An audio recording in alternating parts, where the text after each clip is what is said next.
Esto será rápido, aseguró el abogado de mi padre, confiado en que estaba indefensa. Hasta que la jueza leyó una sola página, me miró y dijo, ¿usted es la doctora que escribió este fallo? No sé exactamente en qué momento mi padre decidió que yo era desechable, pero sí tengo muy claro el momento en que dejó de importarle ocultarlo. Después de que mi mamá murió, todo se volvió incómodo, tenso, como si yo fuera un recordatorio constante de algo que él quería borrar. Apenas pasaron unos meses cuando empezó a traer a su nueva pareja a la casa, y no lo hacía con cuidado ni respeto, sino con esa actitud de esto es lo que hay y te aguantas. Lo peor no fue verla a ella, sino darme cuenta de que ya tenía un lugar ocupado, como si mi mamá hubiera sido reemplazada antes incluso de que termináramos de llorarla. Yo tenía 17 años y, aunque no era una niña, tampoco estaba preparada para ese nivel de indiferencia. La situación explotó poco después de que cumplí 18. Tuvimos una discusión fuerte, de esas que no se olvidan, en la que él dejó claro que yo no encajaba en la vida que estaba construyendo. Recuerdo perfectamente cómo me dijo, con total frialdad, que si me iba no esperara ayuda de su parte nunca más. No fue una amenaza, fue más bien una declaración, como si ya hubiera tomado la decisión desde hacía tiempo. Yo me fui ese mismo día con lo poco que pude meter en una maleta, tratando de mantener la dignidad aunque por dentro estaba hecha mierda.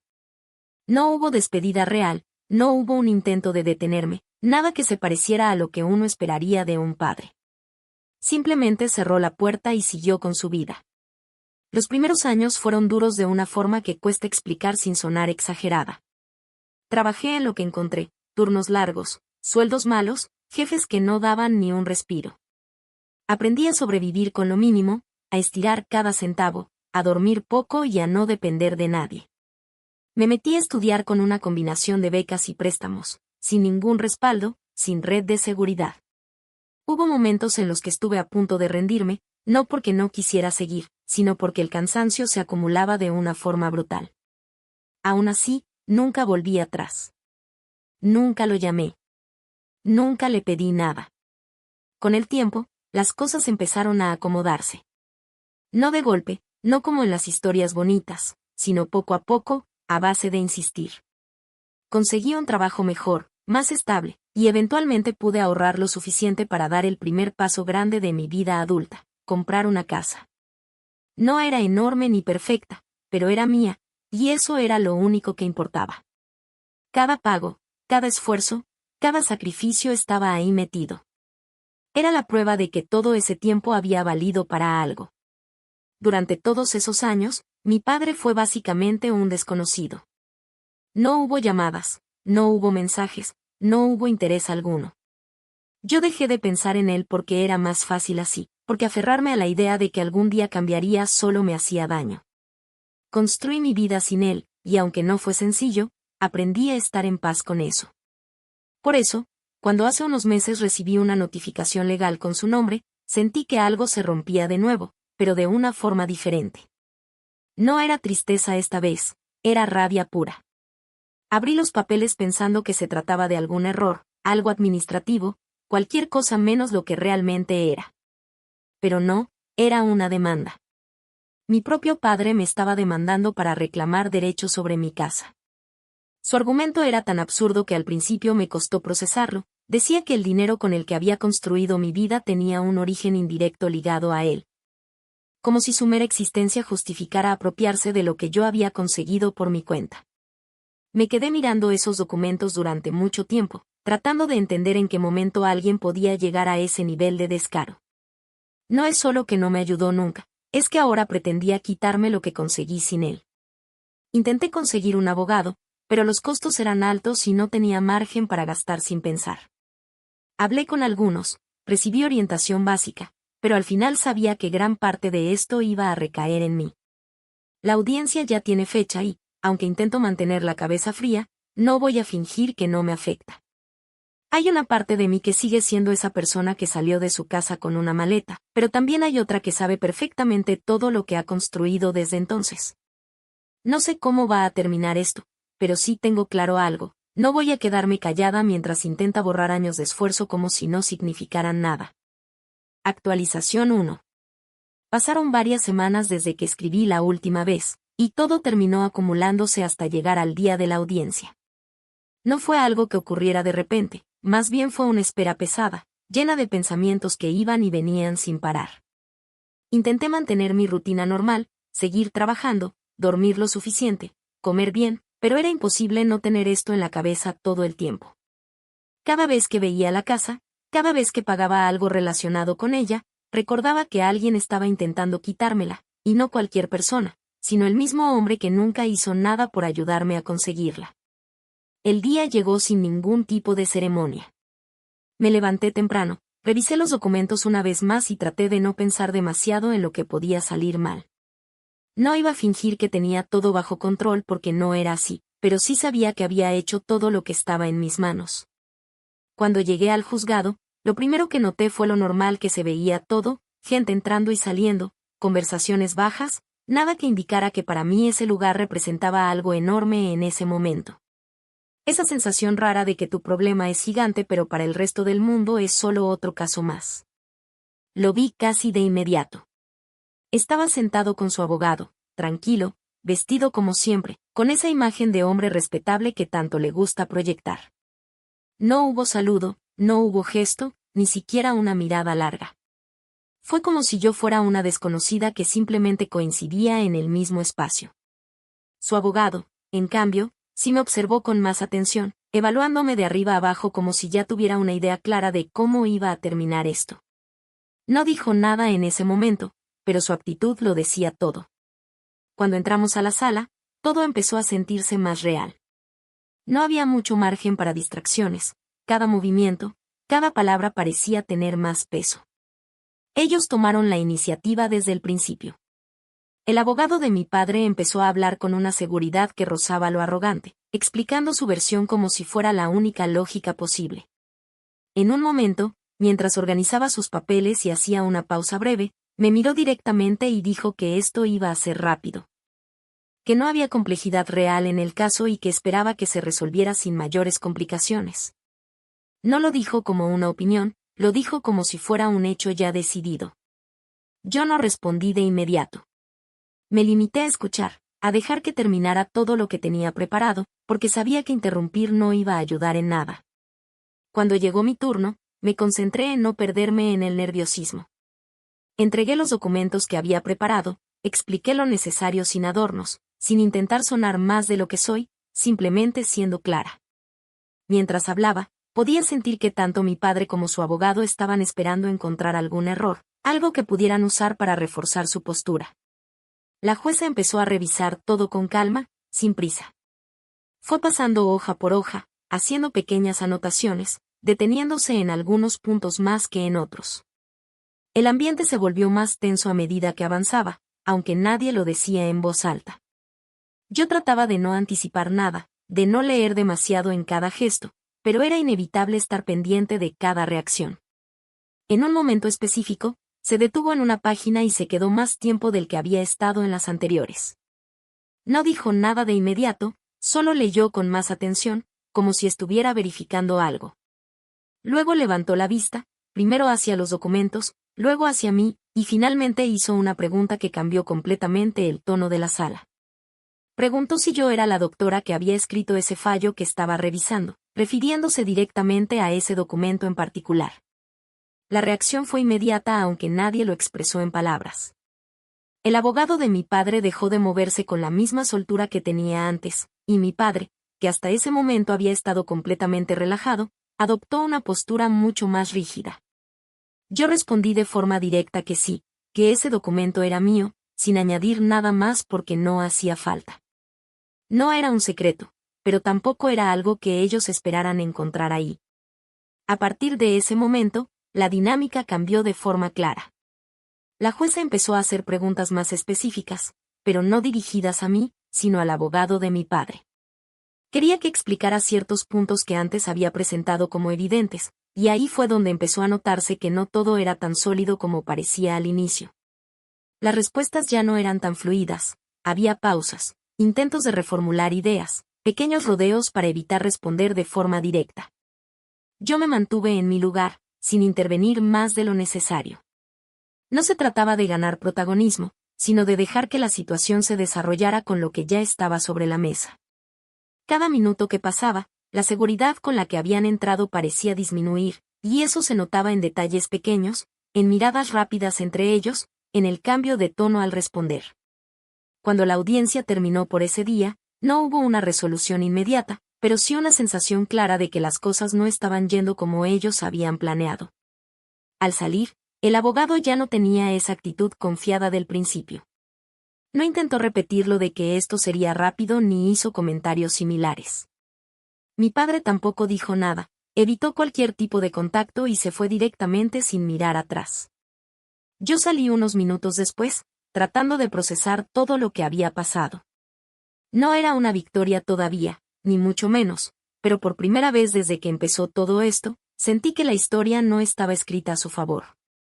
Y eso, después de tanto tiempo sintiéndome en desventaja, ya era algo importante. Actualización 2. Pasaron algunos días desde la audiencia y el ambiente cambió de una forma que no esperaba tan pronto. No hubo una resolución inmediata, pero sí empezaron a moverse cosas que antes estaban completamente estancadas. Durante ese tiempo intenté volver a mi rutina, aunque ya no era la misma tranquilidad de antes, porque ahora cada llamada o mensaje podía estar relacionado con el caso. La diferencia era que esta vez no sentía que todo estuviera en mi contra, sino que había una especie de pausa en la que ambas partes estaban midiendo el siguiente paso con más cuidado.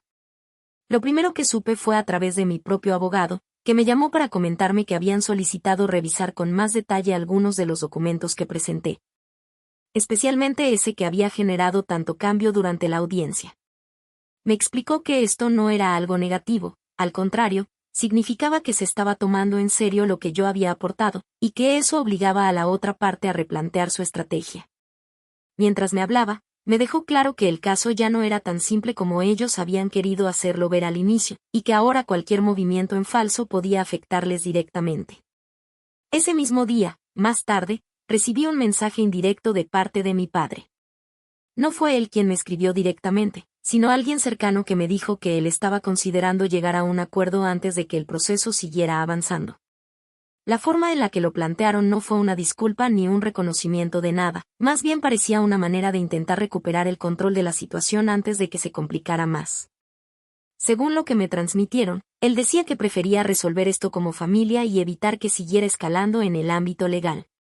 Esa propuesta me dejó pensando más de lo que esperaba. No porque me pareciera una solución justa, sino porque evidenciaba que algo había cambiado en su percepción del caso.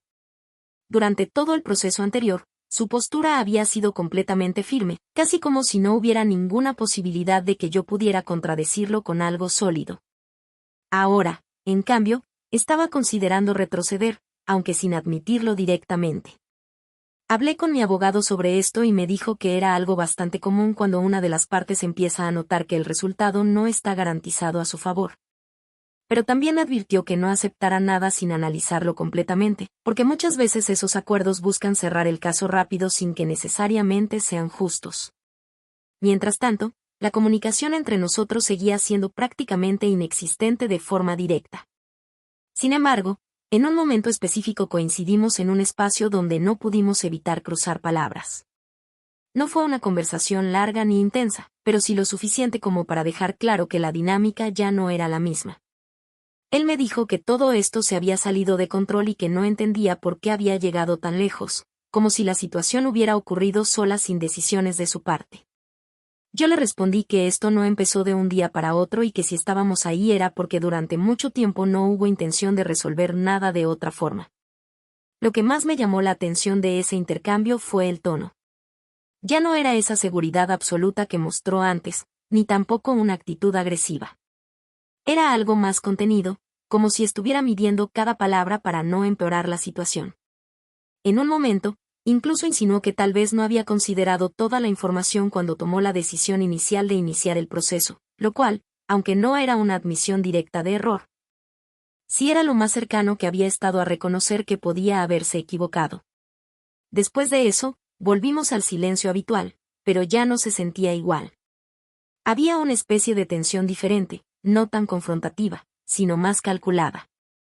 Cada paso parecía estar pensado con más cuidado, tanto de su lado como del mío. Yo seguí reuniendo todo lo que pudiera reforzar mi posición, no porque estuviera esperando un ataque inmediato, sino porque entendí que este tipo de procesos no se resuelven solo con un momento favorable, sino con consistencia a lo largo del tiempo. Mi abogado, por su parte, empezó a preparar lo que podría ser la siguiente fase del caso si no se llegaba a un acuerdo.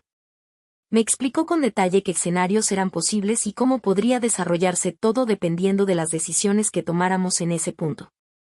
También me dijo algo que se me quedó bastante presente, que más allá de lo legal, esto ya se había convertido en una cuestión de credibilidad, y que eso era algo que no se podía improvisar ni cambiar de un momento a otro. Conforme avanzaban los días, la propuesta de acuerdo volvió a aparecer, esta vez con más detalles. No era una oferta clara todavía, pero sí incluía ciertos puntos que dejaban ver hasta dónde estaban dispuestos a ceder. Aún así, había cosas que no terminaban de cuadrar, especialmente porque no abordaban el problema de fondo, sino que parecían más enfocadas en cerrar el conflicto rápidamente.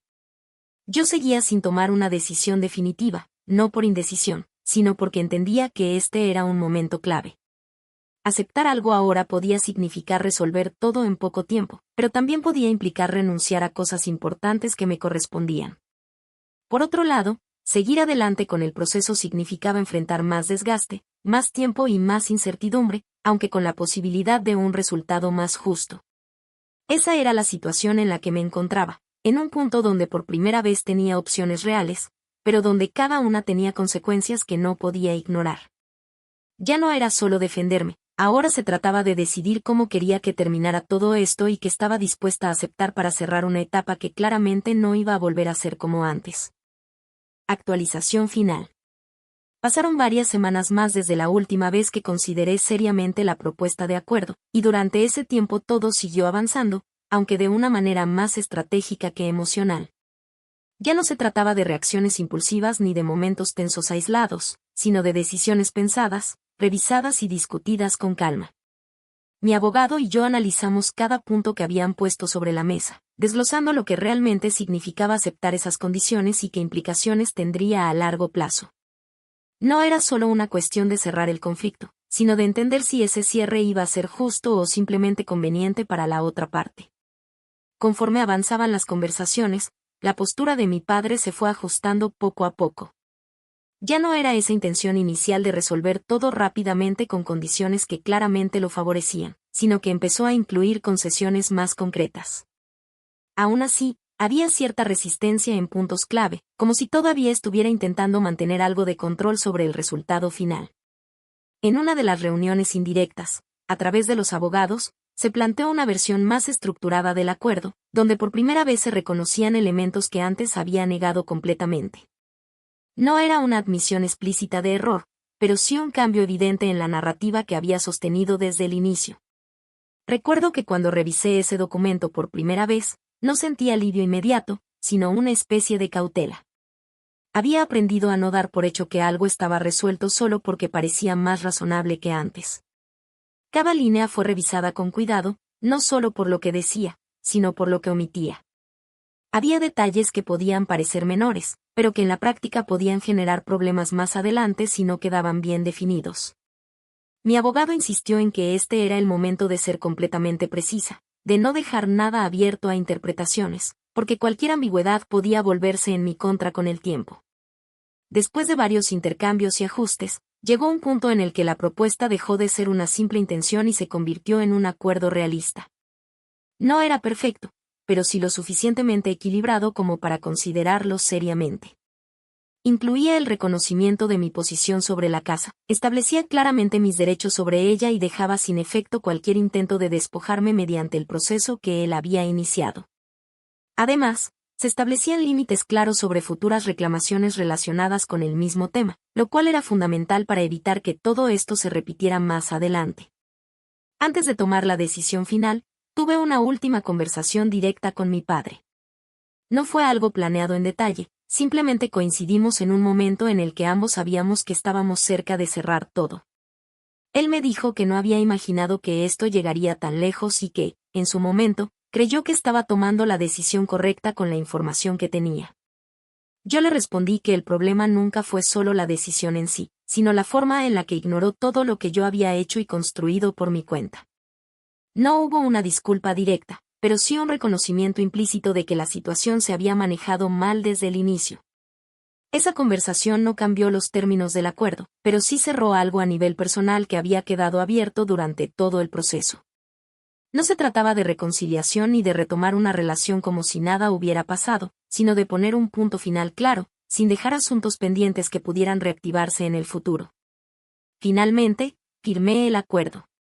No fue una decisión impulsiva ni tomada por cansancio, sino el resultado de entender que en ese punto ya había logrado lo más importante, que era proteger lo que me correspondía y evitar que el proceso siguiera escalando innecesariamente. El caso se cerró poco después, sin necesidad de continuar con más audiencias ni procedimientos. Cuando todo terminó, lo que más me sorprendió no fue el resultado en sí, sino la sensación de silencio que quedó después. Durante meses, todo había girado alrededor de este conflicto, ocupando espacio mental, emocional y práctico en mi vida. De repente, ya no había llamadas, ni mensajes relacionados con el caso, ni documentos que revisar. Ese cambio fue más fuerte de lo que esperaba, porque me hizo darme cuenta de cuánto había estado sosteniendo sin notarlo del todo. Con el tiempo, empecé a reorganizar mi rutina sin esa carga constante. La casa, que había sido el centro del conflicto, volvió a ser simplemente mi espacio, sin el peso de lo que estaba en juego. No es que todo se olvidara de un día para otro, pero sí dejó de ser algo activo, algo que exigiera atención permanente. Mirando hacia atrás, entendí que lo más importante de todo este proceso no fue solo el resultado legal, sino haber sostenido mi postura incluso cuando parecía que no tenía ventaja. Hubo momentos en los que habría sido más fácil ceder, aceptar condiciones injustas solo para terminar rápido, pero haber seguido adelante cambió completamente el desenlace. No convirtió la situación en algo perfecto ni resolvió todo a nivel personal, pero sí marcó un límite claro sobre lo que estaba dispuesta a aceptar y lo que no. Y aunque no es una experiencia que quisiera repetir, sí fue una que dejó claro que hay momentos en los que mantenerse firme no es una opción, sino una necesidad, incluso cuando eso implica atravesar procesos largos, incómodos y llenos de incertidumbre.